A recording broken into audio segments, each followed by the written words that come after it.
My name is Daniel Ross. I'm 28 years old, recently divorced, and until last month, I'd never lived alone in my life. The apartment I moved into wasn't supposed to be anything special, just a stopgap while I figured things out. It's a pre-war building on the east side of town, the kind with narrow hallways, heavy doors, and the smell of old varnish that clings to your clothes after you leave. The kind of place where the neighbors keep to themselves, and you can hear the pipes moan at night like someone sighing behind the walls. I signed the lease on a gray morning that smelled like rain. The manager, a man named Mr. Laird, handed me the keys with both hands as if they were something sacred. He was tall and pale, his hair perfectly combed despite the humidity curling everyone else's. There was something careful about the way he spoke, like each word had been pre-measured. Mr. Chash wore one, and be measured. Ross, he said, I like to make things clear for new tenants. We don't have many problems here, but we do have one rule. I thought he meant quiet hours, or maybe no pets. He slid a single sheet of paper across the desk, typed in the same old-fashioned font as the lease. The rest of the page was blank, except for one centered line, "Do not look outside your window after midnight." I laughed before I could stop myself. That's creative. His expression didn't change. BF. You'll find we prefer our tenants take it seriously. I waited for a hint of a smile. There wasn't one. The office smelled faintly of lemon polish and something metallic underneath.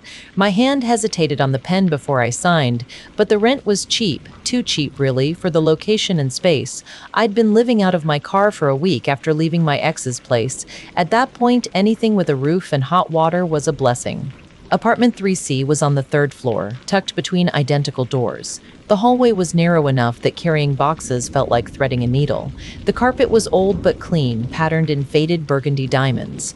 Inside, the apartment was surprisingly nice. Polished wood floors, tall windows overlooking the street, and a small kitchenette with white tiles that reflected light like still water. I unpacked slowly, half expecting some catch, like maybe the plumbing didn't work or the place was infested with roaches. But everything worked. The air conditioning hummed quietly, the fridge was cold, and the water pressure was better than my last place. Only one thing felt off: the windows. There were two of them, one in the living room, one in the bedroom, both tall, framed with old black iron. They looked out onto a narrow street flanked by similar buildings. Nothing unusual.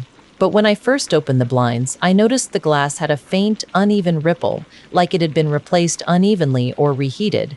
The reflections warped just slightly when I moved. I told myself it was the age of the building. By nightfall, I'd mostly finished unpacking. I ordered takeout, sat on the couch with a beer, and tried to make the space feel like mine. The silence was heavier than I expected. I could hear the faint buzz of a TV from the apartment below and what sounded like slow, deliberate footsteps from above. Someone pacing, then pausing, then pacing again. Around 11, I remembered the rule. I don't know why it stuck in my head. Maybe because it was absurd. I even took out the paper again and read it under the kitchen light. Do not look outside your window after midnight. No other explanation. No other explanation. I laughed again, softer this time, and shoved it in the drawer with my takeout menus. At 11:45, I was half asleep on the couch.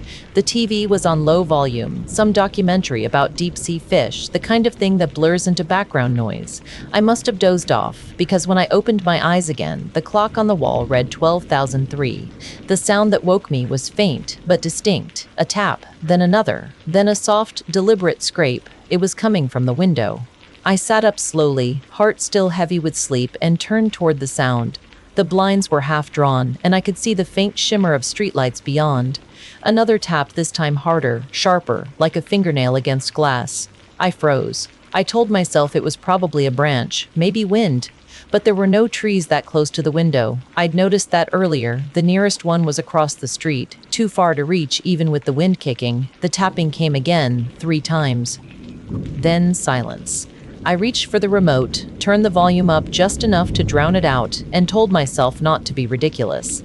Midnight in a strange apartment messes with anyone's head. But I couldn't shake the feeling that something was on the other side of that glass. Not outside exactly, but pressed close enough that if I lifted the blinds, something would already be waiting. Eventually, the sound stopped. I checked the time again, 12,027, and made myself go to bed. The next morning, sunlight poured through the slats as if nothing had happened. The city noises felt grounding, car horns, footsteps, a dog barking somewhere below. I made coffee, opened the blinds fully, and looked outside. The glass was clean, unmarked. No scratches, no dirt, nothing to suggest anyone or anything had been there. I almost forgot about it until I left for work and ran into the woman from 3B. She was in her 40s, wearing a navy blazer and carrying a grocery tote. When I said good morning, she gave a quick, polite nod, then stopped mid-stride. Her eyes flicked toward me like she'd recognized my face but couldn't place it. "You're the new tenant," she said. "3C? That's right. Daniel, right." She smiled tightly. "You met Mr. Laird, I assume." I nodded. She hesitated, then lowered her voice.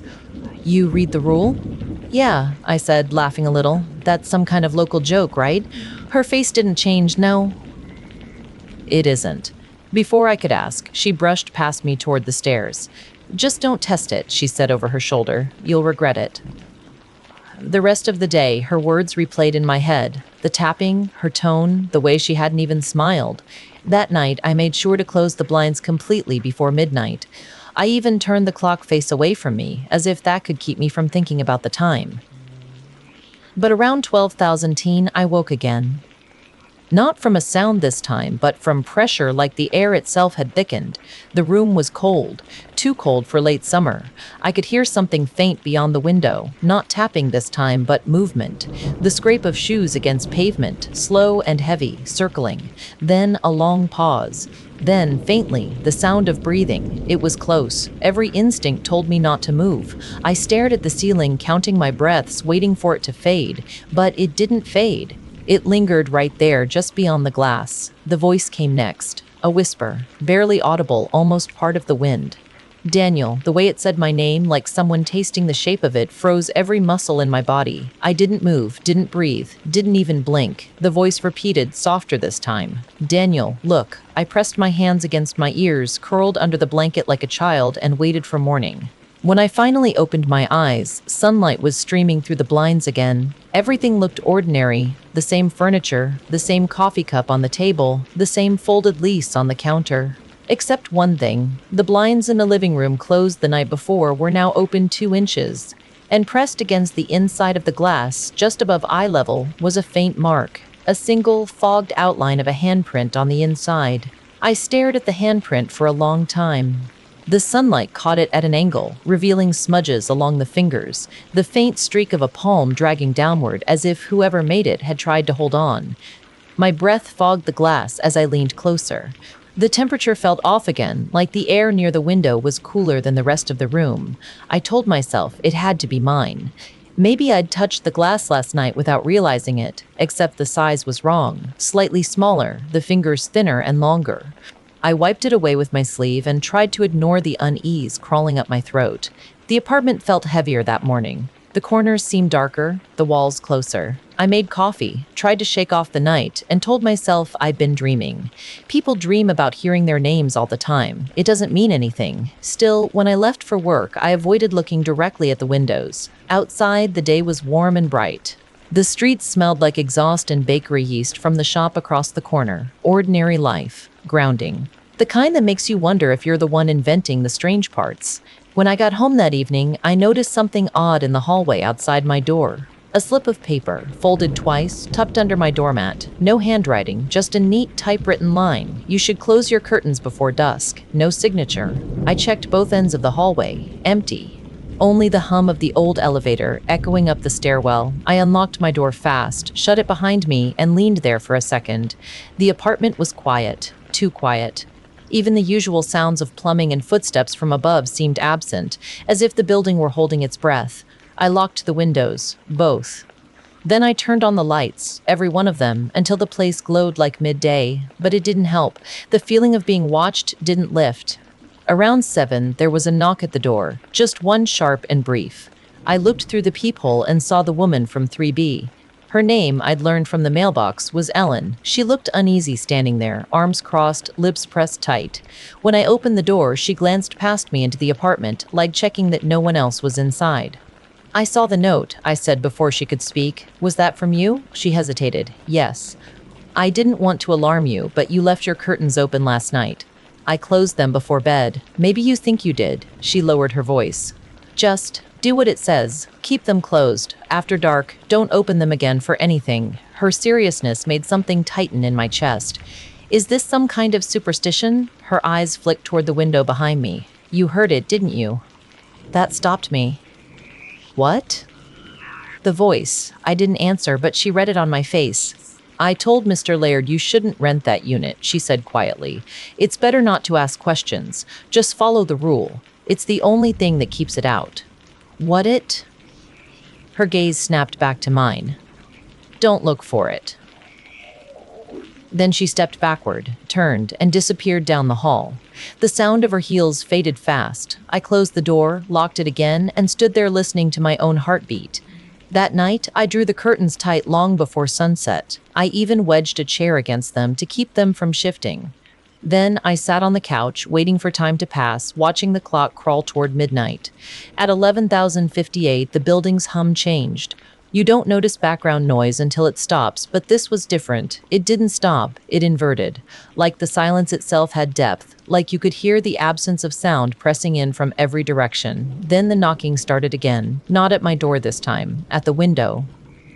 The rhythm was slower, heavier, not random. Knock, knock, knock. Pause. Then again, my stomach turned. I didn't move. The chair I'd wedged against the curtain shuddered slightly, just enough to make the fabric tremble. Another knock, softer this time, like a fingertip instead of a fist. I found myself whispering without meaning to. Go away. Then the voice answered. Daniel, let me in. It was wrong. Not loud, not monstrous, just wrong. The voice was my own. Not loud, not monstrous, just wrong. The fabric tremble.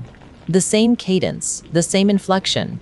I froze, staring at the dark line where the curtain met the window frame. Daniel, it said again, gently this time, you dropped something. I looked at the floor instinctively, nothing there. The chair shifted another inch. I could hear it dragging now, slow, like something was pulling from the other side. The sound of fabric straining against the rod. I backed toward the kitchen, fumbling for my phone, but the screen stayed black no matter how many times I pressed the button. The apartment lights flickered once, then steadied. The air felt dense, like standing underwater. Then, from behind the curtain, I heard it again. A second voice, quieter. Please, not mine this time. Softer. Female. Please help me. It sounded like Ellen. My pulse spiked. My mind split in two directions, half screaming not to look, half terrified that something was happening to her just beyond the glass.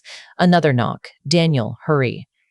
The voices overlapped now, blending, twisting around each other until I couldn't tell who was speaking. They came in waves, calling, pleading, shifting from male to female, from familiar to foreign. Then, abruptly, silence. The chair stopped moving. The only sound left was my breathing, and the faint hum of electricity returning through the walls. The clock read 12,032. I stood there for maybe 10 minutes before daring to move closer. I wanted to believe it was over, that maybe it had all been sound bleeding in from the street below. But as I approached the curtain, I felt that cold air again. The closer I got, the colder it became, until I could see my breath. Something brushed the other side of the fabric. Just once, light, like a fingertip tracing the line of my shoulder through the cloth. I stumbled backward, hitting the edge of the table. My phone lit up suddenly, screen flickering to life. One notification, new voicemail, unknown number, 12,004 a.m. My throat tightened. I pressed play. At first there was nothing, just faint static. Then, slowly, the same voice from the window, distorted, whispering close to the microphone. You shouldn't have looked, Daniel. The message ended. Except, I hadn't looked. Not yet. I stayed awake until sunrise, sitting at the kitchen table, eyes fixed on that curtain. It never moved again. By morning, the air had warmed, and the sounds of the city returned like nothing had happened. When I finally pulled the curtain aside, just enough to peek, I found a smear on the outside of the glass. Something like dirt, but darker. It wasn't a handprint this time. It looked more like the side of a face. A faint outline where breath or moisture had pressed against the glass from outside, mouth open, eyes wide. I wiped it away before I could think too hard about it. Later that morning, I went downstairs to find Mr. Laird. His office door was locked, blinds drawn. A note taped to the front read, "Office closed until further notice." Ellen wasn't home either. Her mailbox overflowed with circulars and junk flyers. I asked another tenant, an older man from 2A, if he'd seen her. He frowned. Ellen, Jester. Haven't seen her in a few days, he said. She tends to vanish now and then. Best not to worry. He said it like it was routine. I almost asked what he meant, but he was already closing his door. Back in my apartment, the phone rang once. Unknown number again. I didn't answer. It rang a second time, then a third. Finally, the voicemail icon blinked. I played it on speaker. Static first, then breathing. Then so soft I had to hold my ear to the phone. Ellen's voice. Daniel, close your curtains. The line cut. The phone slipped from my hand and clattered onto the table. Ellen's voice still echoed in my head, flat, desperate, and a little too close to the receiver, as if she'd whispered it directly into my ear. I stood there listening to the silence that followed, the faint hum of the refrigerator, the clock ticking unevenly on the wall. Nothing else. I replayed the message twice just to be sure. The words didn't change, but something about the last breath before the line cut off, like she was about to say more, dug under my skin. Close your curtains. I checked them again. Double layers, sealed edge to edge. No light coming through. Still, the longer I looked at them, the more I felt like something behind them was waiting for me to slip. To forget. At 9,004 a.m., I decided to go to the police. It sounded insane, even in my own head, but I couldn't shake the feeling that something had happened to her. The voicemail was proof, sort of. If I had her number, they could trace it.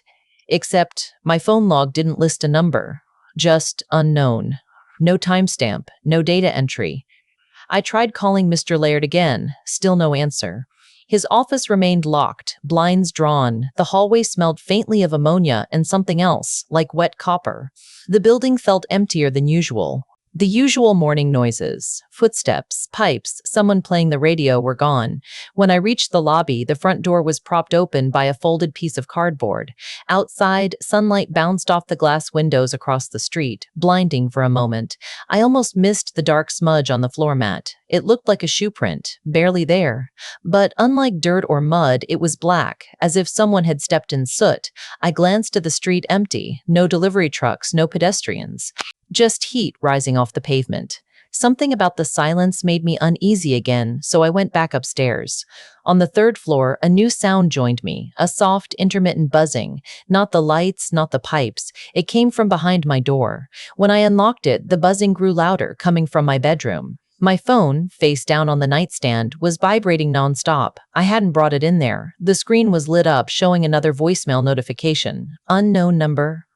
9,031 a.m. I pressed play. Static again, heavier this time. Then footsteps, slow, deliberate. Not mine. They sounded like someone walking across carpet. Then a faint creak, a door hinge. Then the sound stopped, and for a few seconds I heard nothing but breathing, very close to the microphone. Then, barely audible, I'm in.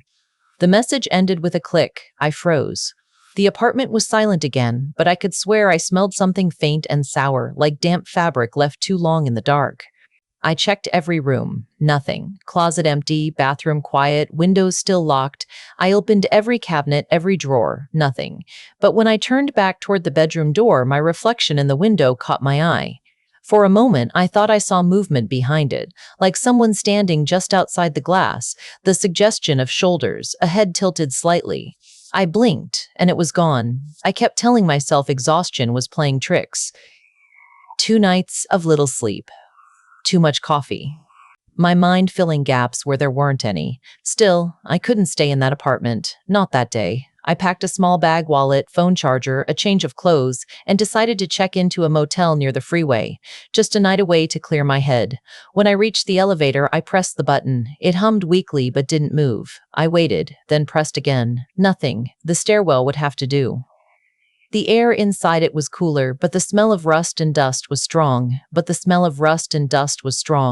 My footsteps echoed down the concrete steps. At each landing, I glanced through the small windows facing the inner courtyard. 3rd floor. Empty. 2nd floor. Empty. 1st floor. There was someone standing near the center of the courtyard. A woman. She faced away, head tilted down, arms loose at her sides. Her hair was dark, long enough to touch her shoulders. I couldn't see her face. I knocked gently on the window. Ellen? She didn't move. I tried again, louder. She didn't move. I tried again, louder. Ellen? Nothing. Then, slowly, she turned her head, not all the way, just enough for me to see the side of her face. The shape of it looked wrong. The mouth was open too wide, as if caught mid-gasp, and her eyes, what I could see of them, were unfocused, glazed. I backed away from the window. When I looked again, she was gone. I ran the rest of the way down the stairs and out the front door. The courtyard was empty. No footprints, no sign of her. Just sunlight and the rustle of leaves from somewhere I couldn't see. My car was parked 2 blocks away. I drove without destination at first. Just moving felt like safety. Eventually, I stopped at a diner off the main road, ordered black coffee, and sat in the back corner where I could see the door. I kept glancing at my phone. No new calls. I pulled up a browser and searched the address of my building. It took a few tries to find anything beyond rental listings. Finally, buried on the third page, there was an archived news article from 5 years ago. Tenant death under investigation. Police rule accident. It was my building's address. Apartment 3C. The article was brief, barely a paragraph. A woman named Eleanor Brooks was found dead inside her unit. No signs of forced entry. Cause listed as fall from window. Eleanor. My hands went cold. I reread the line 3 times, then zoomed in on the attached photo. The window in the picture was unmistakable. Mine. When I returned to the apartment that afternoon, the hallway smelled like bleach again, the kind of heavy cleaning scent that tries to hide something else. A new note waited under my door. The same paper, the same typewriter font. Don't leave again after dark. It notices. I didn't know who kept writing these, but the idea that someone was watching me closely enough to know when I came and went was almost worse than whatever was at the window. The sky outside was already dimming. I shut the door, locked both deadbolts, and dragged the couch against it. Then I sat with the lights off and waited. The sound started earlier that night, around 11. A low hum, then a soft tap tap tap against the glass. I tried to ignore it, headphones on, music up, but underneath the bass, I could still hear it. The tapping shifted to scratching, faint at first, then sharper, like nails dragging across the pane. At 11,057, everything went quiet again.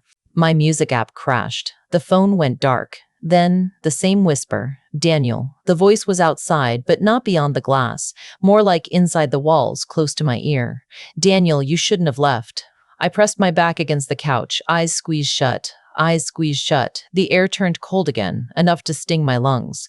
A slow creak came from the window. I didn't look. I couldn't, but I knew the curtain was moving.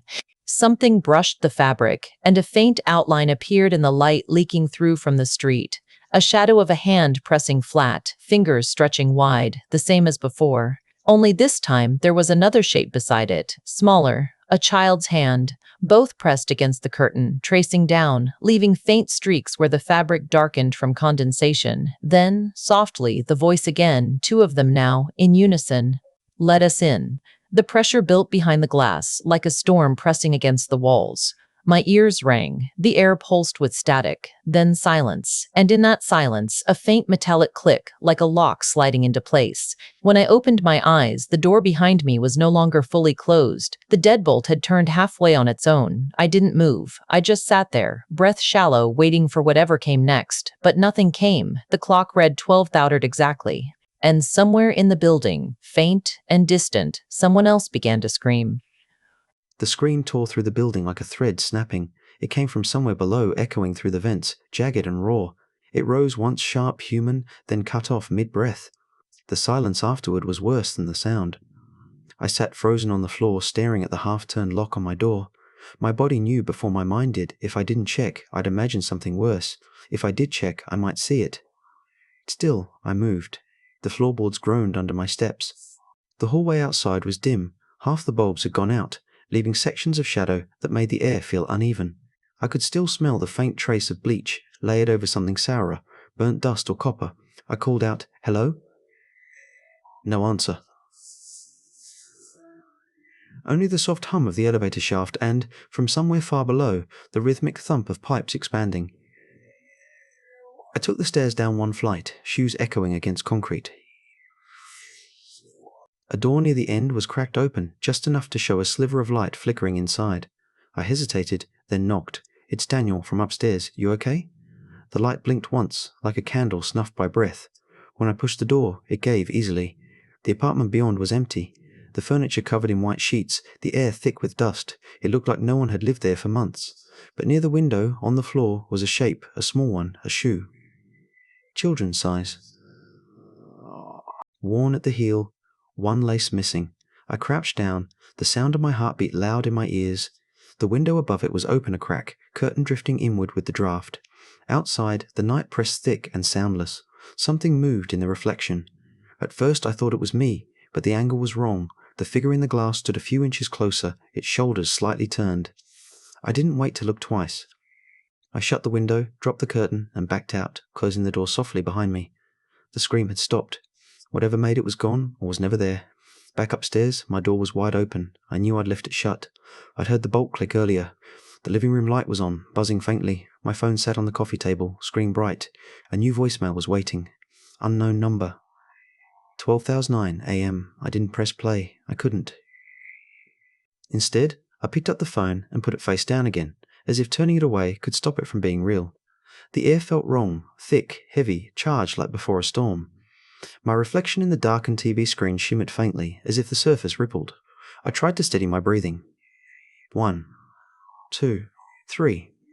The voice came from behind me. Daniel. I turned. Nothing there. But the curtains were no longer drawn. The streetlight outside flickered, pulsing like a heartbeat. On the glass itself, faint handprints bloomed one by one, from the outside in, each forming slowly, as if pressed by invisible palms. They trailed upward, higher and higher, until they reached the ceiling line.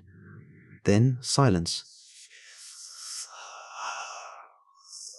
The cold air thickened until my breath fogged in front of me. The hairs on my arms lifted. Something stepped across the floor behind me. Bare feet. A figure stood just beyond the kitchen doorway. It was Ellen, or close enough to her that my mind believed it for a moment. Her hair hung damp, plastered to her cheeks. Her skin was pale as porcelain, stretched too tight, her eyes glossy like glass marbles. Her mouth opened, but no sound came, only a faint hiss like steam escaping a crack. "Ellen?" I whispered. She tilted her head. The movement was jerky, unnatural, like something imitating a gesture it didn't understand. Her lips parted again. This time her voice came out layered, distorted, echoing slightly as if recorded and replayed through bad speakers. "You left the window open." I stumbled backward until I hit the wall. No, I didn't." She smiled, or tried to. The expression split her cheeks slightly, bloodless cracks forming at the corners of her mouth. "It doesn't like open windows," she said. "It prefers when you look." Behind her the air shimmered like heat above asphalt, and another shape began to form in the distortion. Taller, colourless, edges dissolving into shadow. I couldn't make out a face, only movement. Slow, deliberate. Ellen, or what wore her shape, turned her head toward it, then back to me. "You should have left when it called." The lights flickered. Only a trail of wet footprints remained on the floor, leading from the kitchen toward the window and stopping just before the sill. The window was closed again, the glass dry. My reflection in it, faint. Except for one thing, in the reflection, I wasn't alone. Something stood behind me. Its outline taller, broader, leaning forward as though to see what I was seeing. I spun around. Nothing. When I looked back, the reflection had changed again. I shut the curtains hard enough to shake the rod loose and grab my bag from the floor. I didn't care about the rule anymore. I had to get out. As I crossed the threshold, I stopped. From the dark behind me, something whispered, low, almost tender. "Daniel, if you leave now, you'll never stop seeing me." I didn't look back. I ran. The hallway lights buzzed as I passed, flickering in waves. The stairwell door was cold to the touch, the metal slick with condensation. My footsteps echoed, but not in rhythm. Something else followed half a beat behind, too heavy to be mine. By the time I reached the ground floor, the front door was gone. The lobby stretched longer than it should, ceiling lower, air damp. The wallpaper peeled like skin. Every step made the floorboards bow as if something breathed beneath them. At the far end, where the exit should have been, stood another door plain wood, unmarked. I didn't think. I opened it. The space beyond wasn't the street. It was a hallway, identical to mine. Same faded carpet, same dim light. I looked up the stairwell and saw a sign, 3rd floor. Somehow I was back. My apartment door, 3C, stood open again. The light from inside flickered, faint and warm. A voice called softly from within. "Daniel?" It was my voice this time. "Come in." I stepped backward, pulse hammering, until my shoulders hit the opposite wall. My mind couldn't process it anymore. The loops, the echoes, the way reality folded over itself. The whisper came again, closer. "Come in." I turned and ran back down the stairs.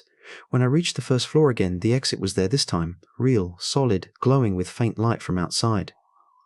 I burst through it into the street, air hitting my lungs like ice. The city looked wrong.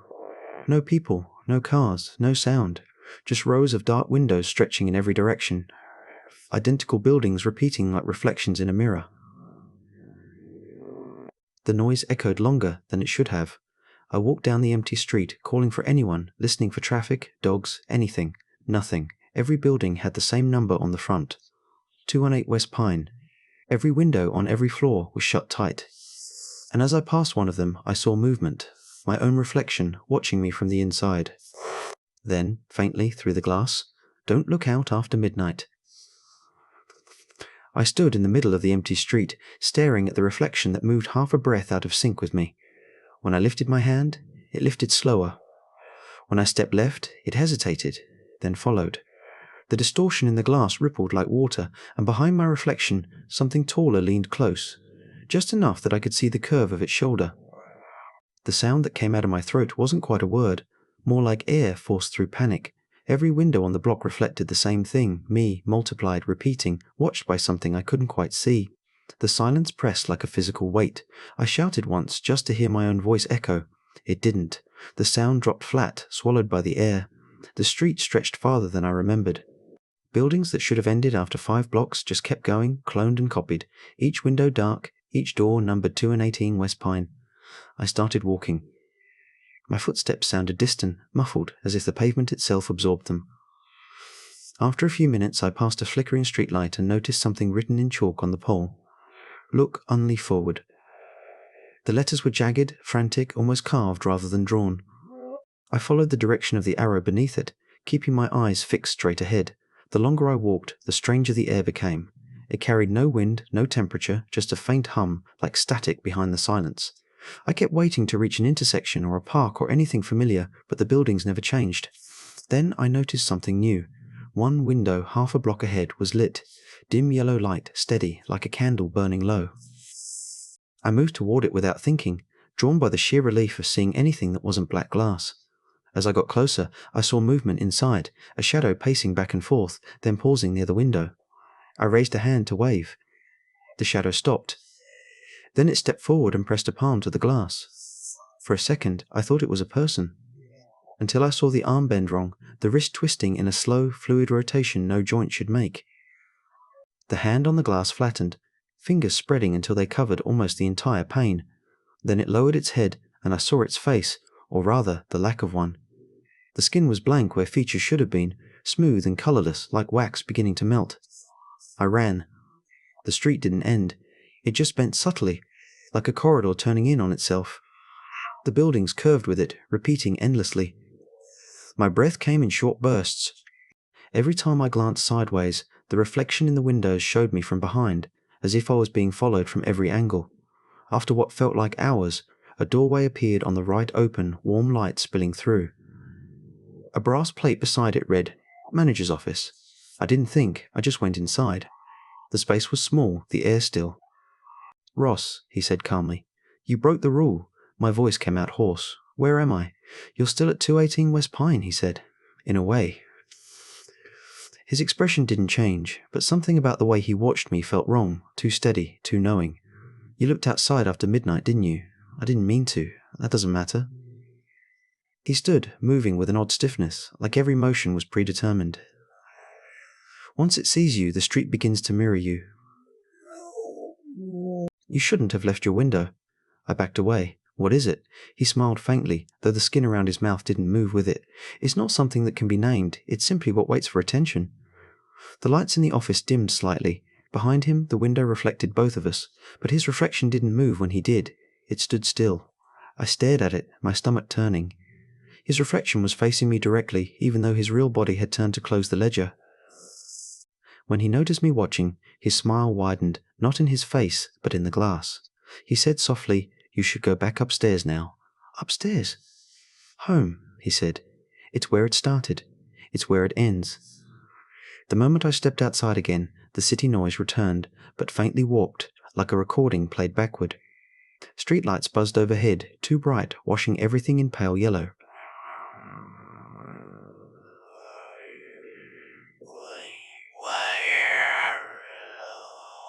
Washing everything in pale yellow. I turned a corner and saw the building again. Its windows were dark, except for one mine, where the curtains glowed faintly red from within. I climbed the steps. The front door opened before I touched it. Inside, the hallway smelled the same: dust, bleach, old varnish. But the light bulbs were all on now, burning white hot. I passed 3A, 3B, each door slightly ajar, each apartment silent. When I reached 3C, my door was open. The red glow inside flickered like a heartbeat. I called out once, but my voice sounded small in the thick air. The apartment was empty except for my phone on the table, screen bright with a single new message. From Ellen. The number showed this time. I pressed play. Her voice was faint, distorted. "It can't leave the reflection, Daniel. That's why it needed yours." The message ended with a whisper I couldn't make out. Then I heard the same words repeated aloud behind me, spoken in my own voice. "It can't leave the reflection, Daniel." I turned slowly. Standing by the window was me. Same clothes, same posture, same tired eyes. The only difference was the way the other me smiled. Too calm, too sure. "Do you see now?" it asked. "You're part of it. You always were."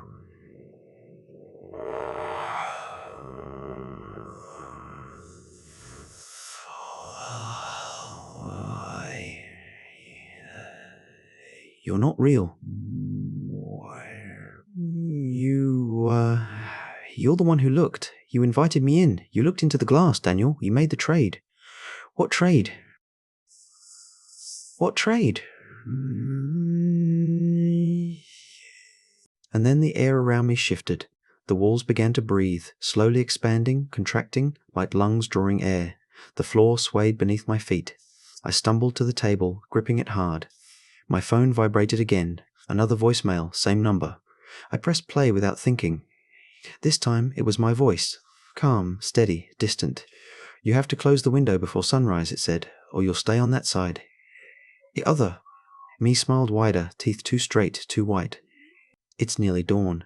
He turned toward the curtain and began to pull it open. I lunged forward, grabbing his arm, but my hand passed through like smoke. Light spilled in through the gap. A cold, grey light, not morning, but something duller, endless. Through the glass, I saw the street again, but reversed. The buildings curved inward, the sky hanging low and colourless, and pressed against the inside of that glass, from my side now, was a face. Mine. Mouth open, eyes wide, pounding soundlessly against the barrier. The other me closed the curtain gently. He turned back toward the room. The red glow dimmed. The phone buzzed one final time. A text appeared on the screen. Rule Way 1, do not look outside after midnight. Rule Way 2, do not leave once you've been seen. The clock on the wall clicked to 6:00 a.m., and from somewhere behind the curtain, my own voice whispered, muffled, fading, swallowed by the glass. "Don't let me stay here." The light didn't fade, not really. It just held still, like time had stalled between night and morning. Everything in the room felt drained of colour, suspended. The air carried a hum so low it made my teeth ache. I couldn't move at first.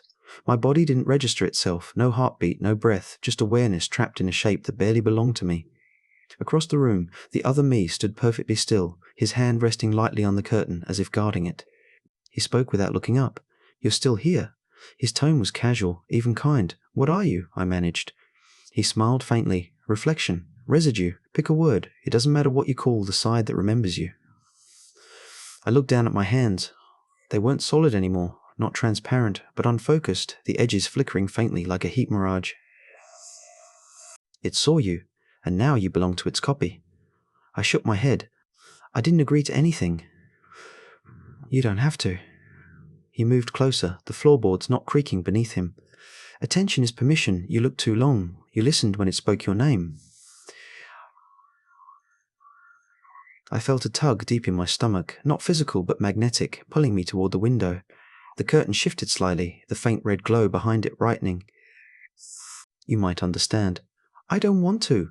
He stepped closer until his face was inches from mine.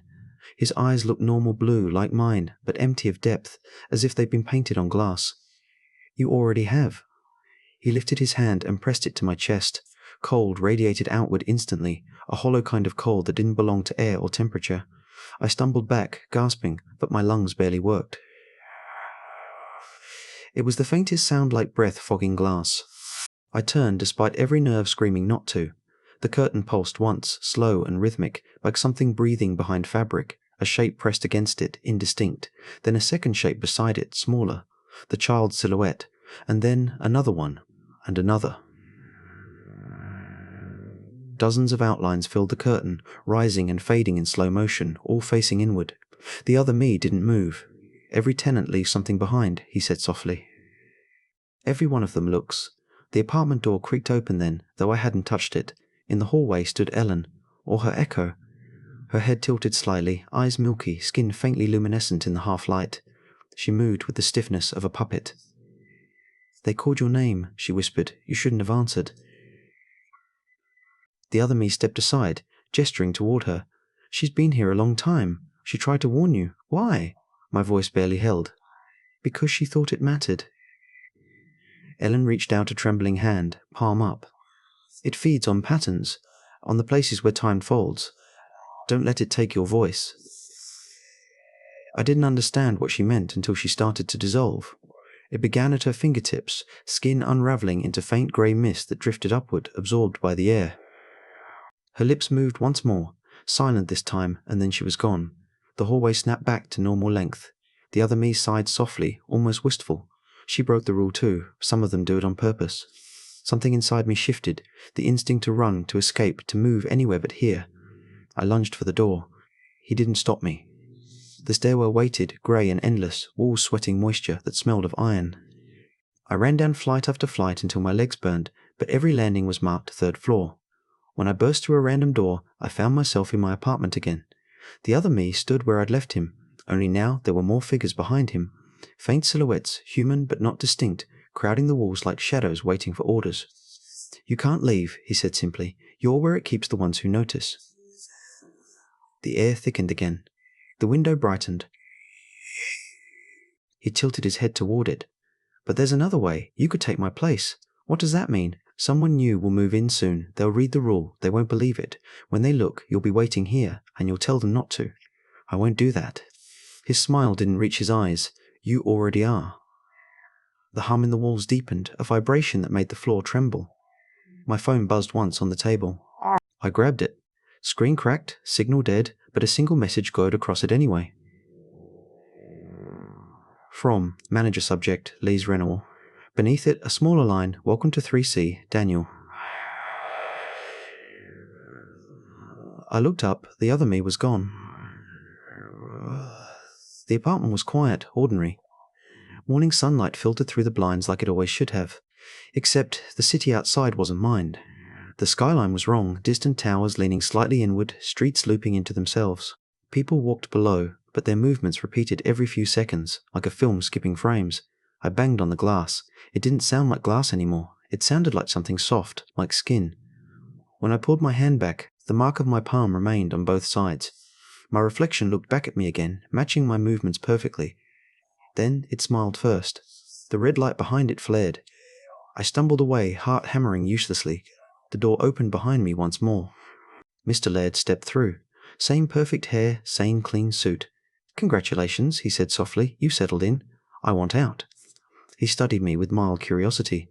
"There is no out, Mr. Ross. There's only whichever side of the glass you stand on." He reached into his jacket and set a folded piece of paper on the table. I didn't have to read it. I knew what it said. "Do not look outside your window after midnight." "Why?" I demanded. "What happens if someone does?"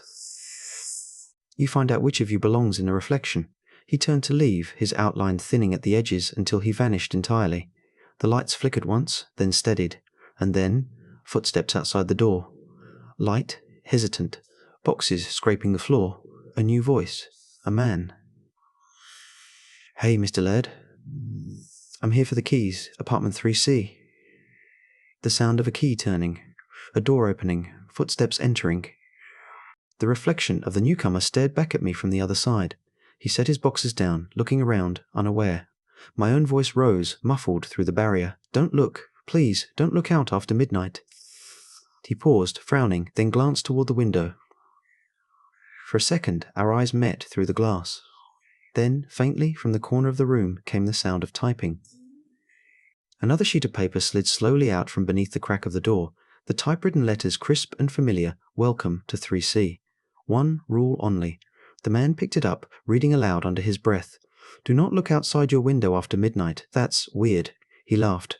Behind the glass, I tried to shout, but my reflection moved too late. The sky outside began to darken. Somewhere deep within the building, the pipes sighed softly, like someone breathing against the walls. And as the new tenant turned off his light for the first time, I felt the air grow cold again. The window pulsed once, faint red through the curtains, and from the other side of the glass my own voice whispered, already fading into the static hum, "Close your curtains before dusk. My name is Aaron Blake. I moved into apartment 3C 2 weeks ago. It was supposed to be temporary, a place between leases while my new job finalized housing. I found the listing online, too good to be true. Cheap rent, pre-furnished, utilities included. The ad said, 'Quiet neighborhood.' That's what sold me. I wanted quiet." The manager, a thin, pale man named Mr. Laird, met me in the lobby. He smiled like someone who practiced in a mirror first. "Mr. Blake," he said, shaking my hand with both of his. "You're taking 3C, yes?"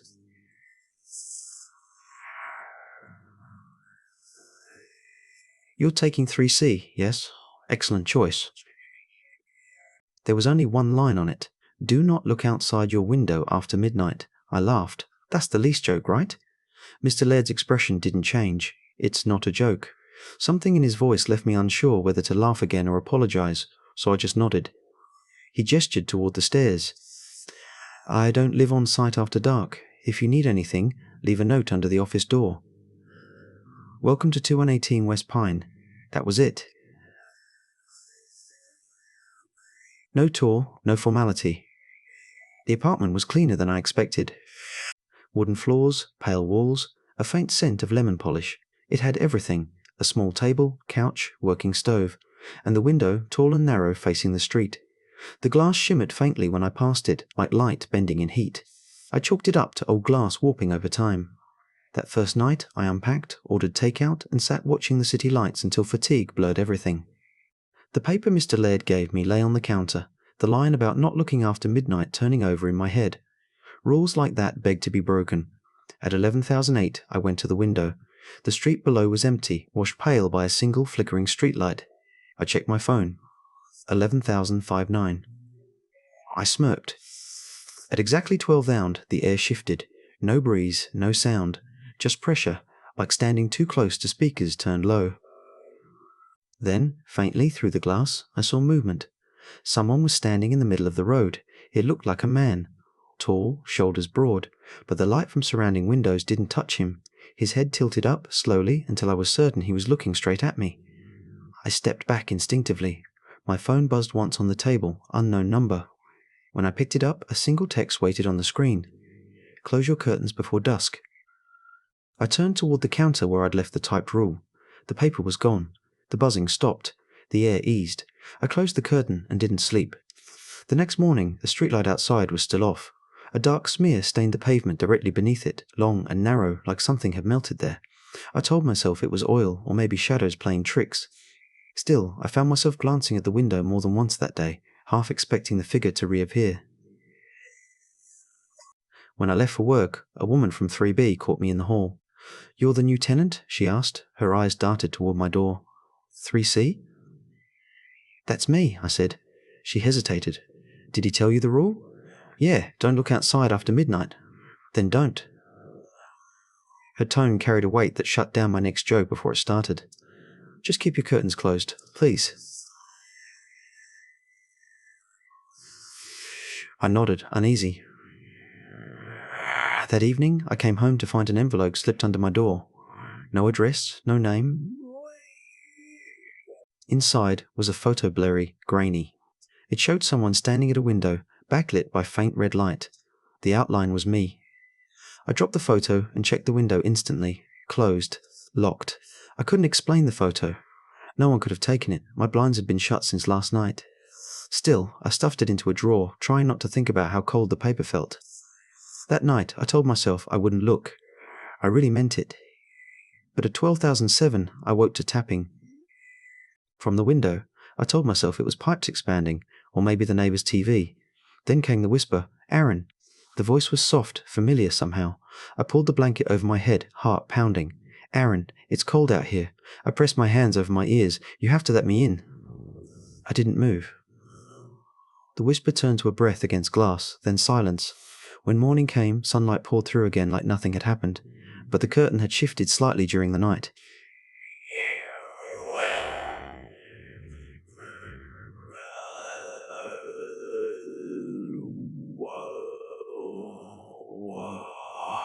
A single fold was pressed outward, as if a hand had been resting there.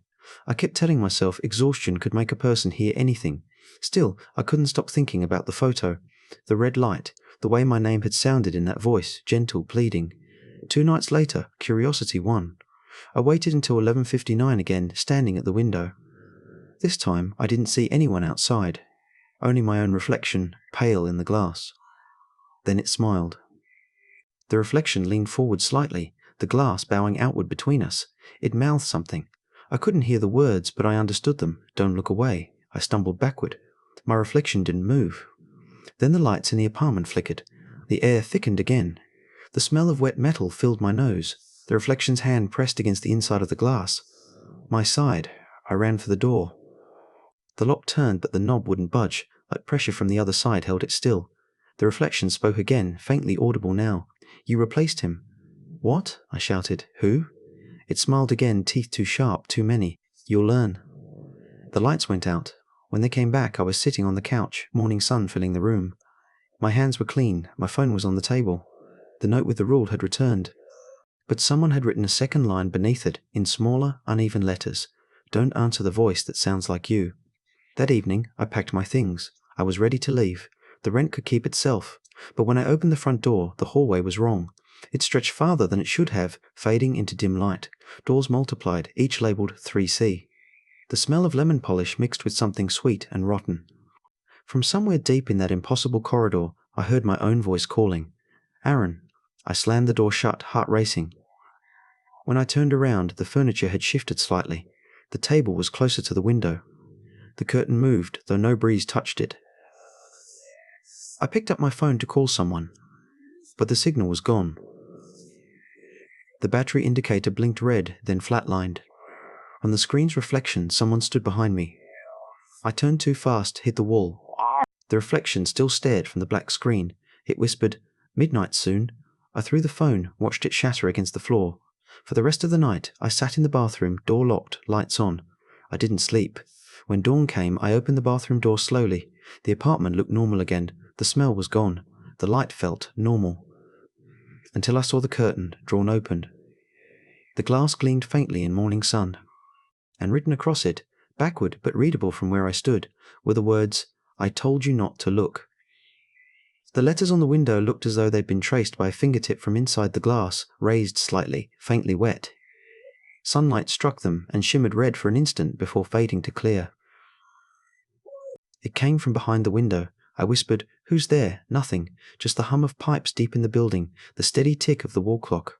Then softly, a whisper returned, barely audible through the glass. "Aaron." It was my own voice. I stumbled backward, knocking over the chair.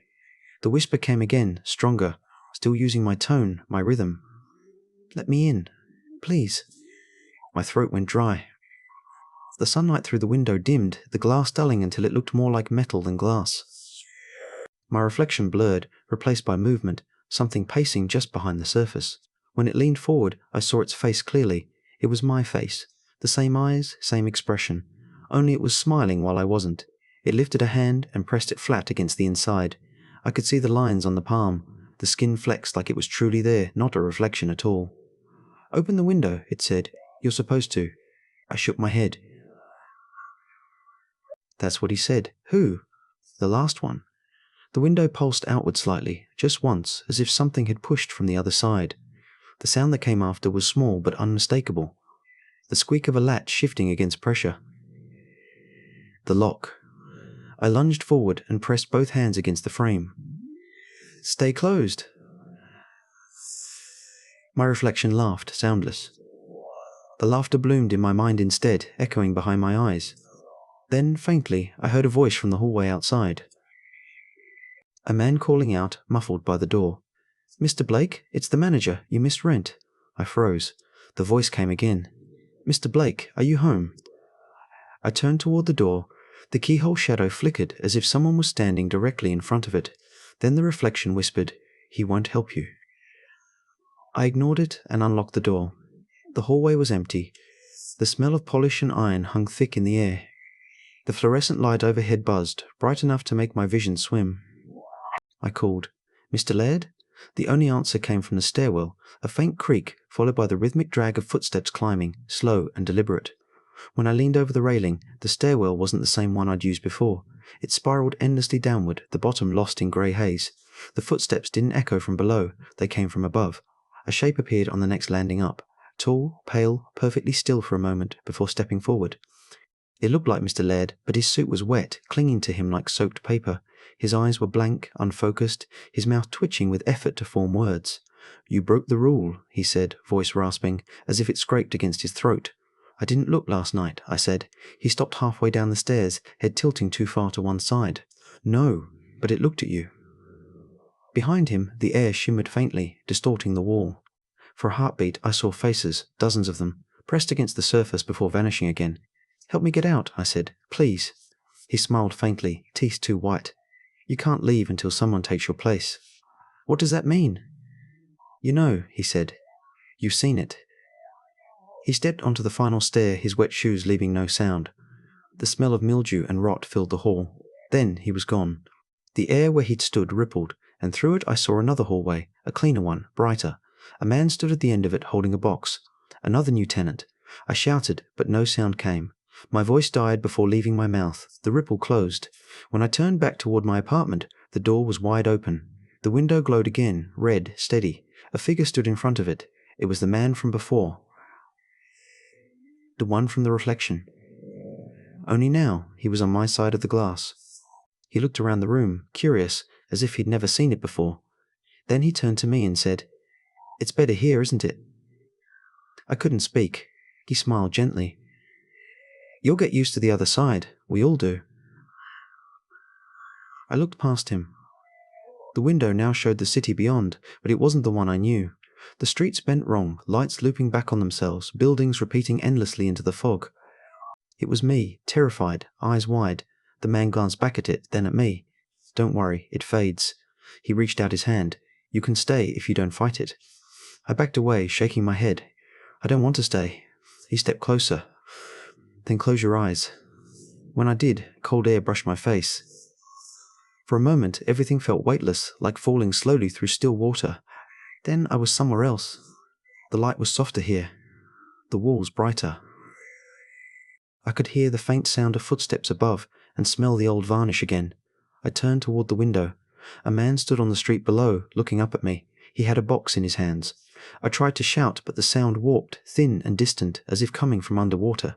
He looked up at me, curious, and I saw, in the reflection of his eyes, my own face staring back. He waved. The ink was still fresh, letters crisp. W. Elcom to 3C. One rule only. Do not look outside your window after midnight. I laughed, or thought I did. The sound that came out wasn't laughter. It was something hollow, echoing off the walls like a recording played from far away. Then, faintly, from behind the window, a voice whispered in my own tone. "Close your curtains before dusk."